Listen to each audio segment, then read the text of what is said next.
Welcome back to MFO, everybody. Hey, look who's here. Hi. It's been a while.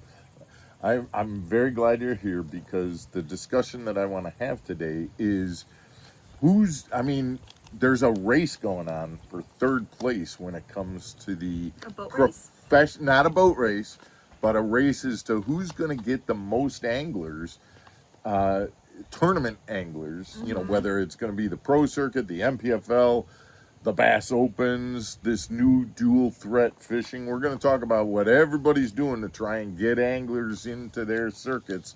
Okay. It's really heated right now. There's been a ton of incentives being given, and I think it's good for the fishermen.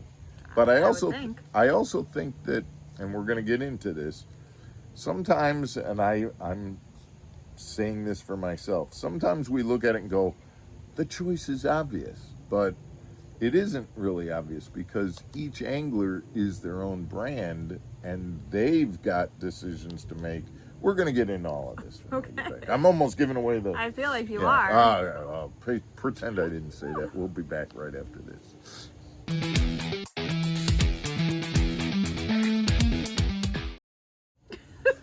Welcome back to Mark Fisher Outdoors, everybody. I'm Mark Fisher. I'm Megan Fuller.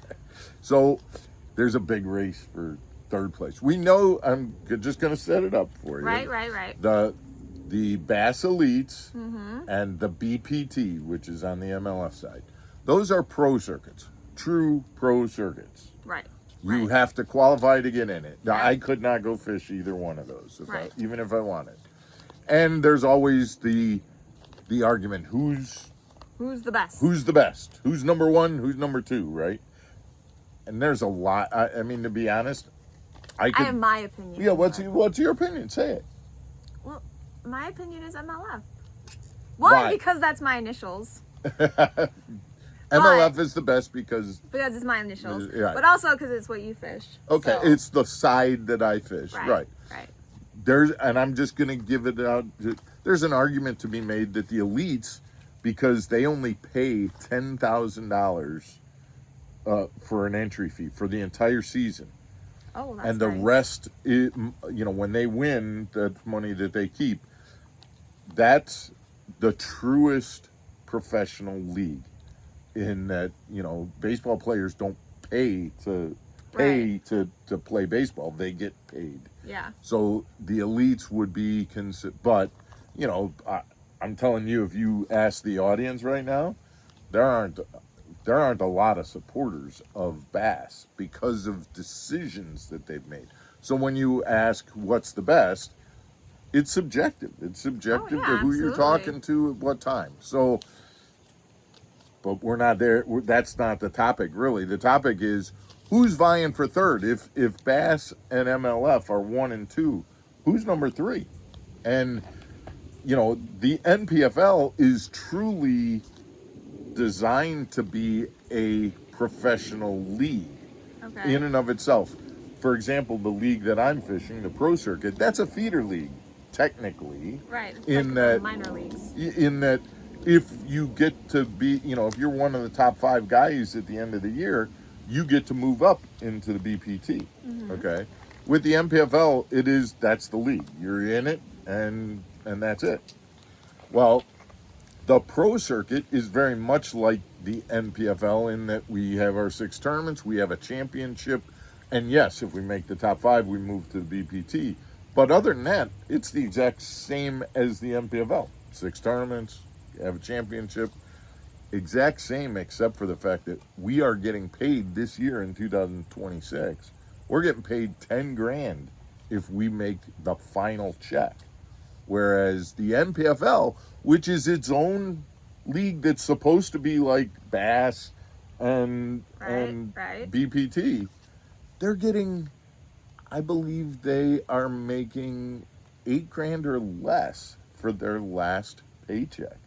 Ooh. Which means that they're a pro league and they're getting paid less than me and we'll call it the AAA league. That doesn't seem very fair. That doesn't sound good. And No. and again, they've got a lot of stuff going on right now that they're trying to I feel like there's some smoke and mirrors, but that's just my opinion. Could those guys jump to yours? They could, absolutely.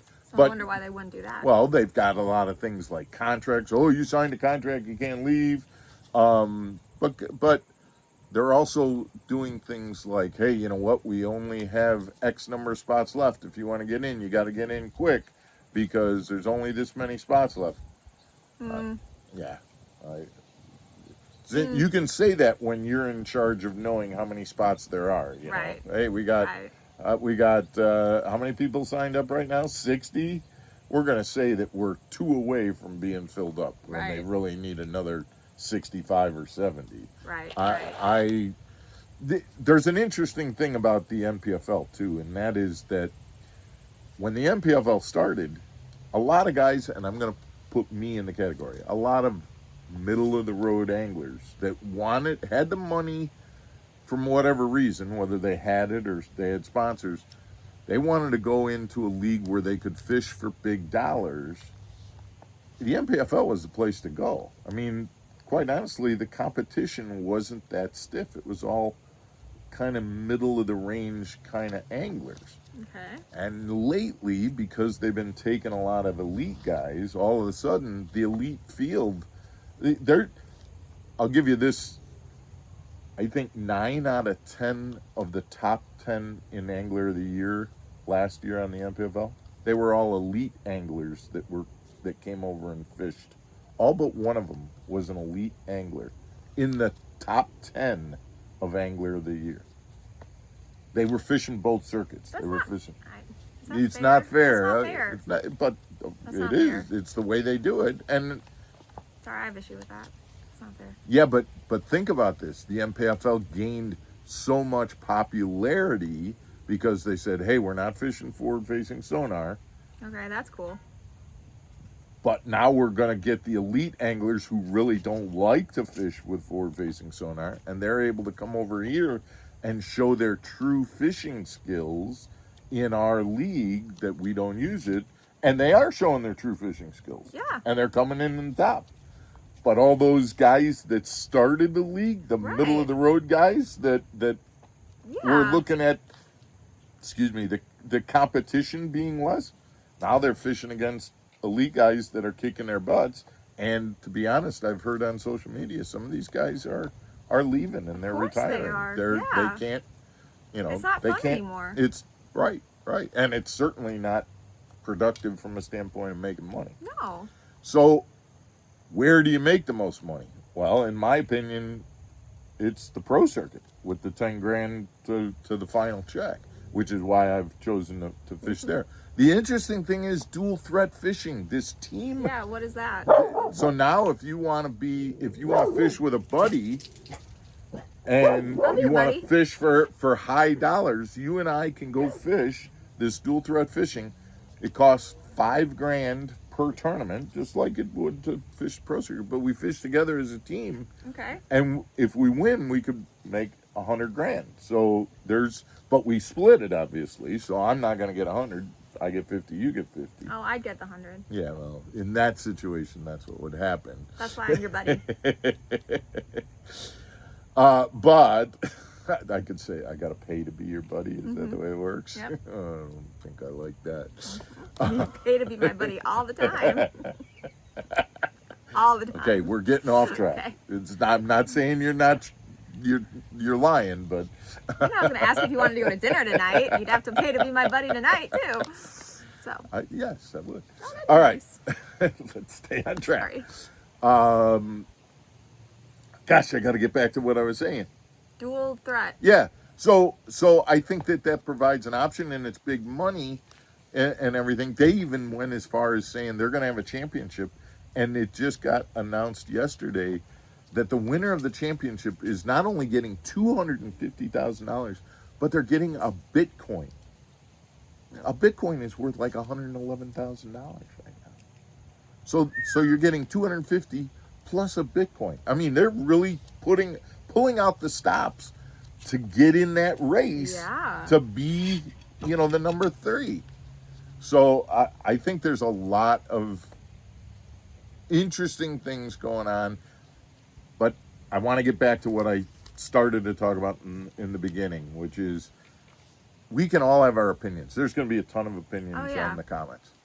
But the opinions really relate. What it really amounts to is which league is offering what's good for that particular angler. I tried to talk Matt Steffen into fishing on the pro circuit, and there were a lot of pluses, a lot of minuses, but there were some things that the pro circuit had that other circuits didn't have, or that they did have that he wanted, and he made a decision for him and his brand and his family and all of the variables that were important to him, and he's just one of them. I mean, the guys that are choosing not to fish NPFL, like we talked about, it's no longer fitting what they need.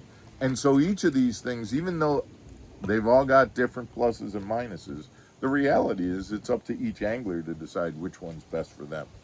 Personally, I think the pro circuit for me has the best of a lot of different things. I could name several positives, in terms of the money, the way the people operate it, the championship, and all of those types of the people who are fishing, and who I get to fish with, and all of those things. Those are the decisions that kind of I looked at and said, yep, that's where I want to fish. But I'm curious as to what you guys think. Yeah, absolutely. I'd love to hear your comments on it, guys, and I absolutely appreciate you being here to show your lovely face and say hi to the guys. A lot of the guys have been saying hi in the comments, so I'm sure they are glad that you're back as well. Okay, thanks. Hi. And bye. Guys, have a great weekend. We will see you again on Monday for another episode of Mark Fisher Outdoors. Take care, everybody. Stay channeled. Are you trying to get in here? Come here. Come here. Come here. Oh. There you are. All right. Take care, everybody.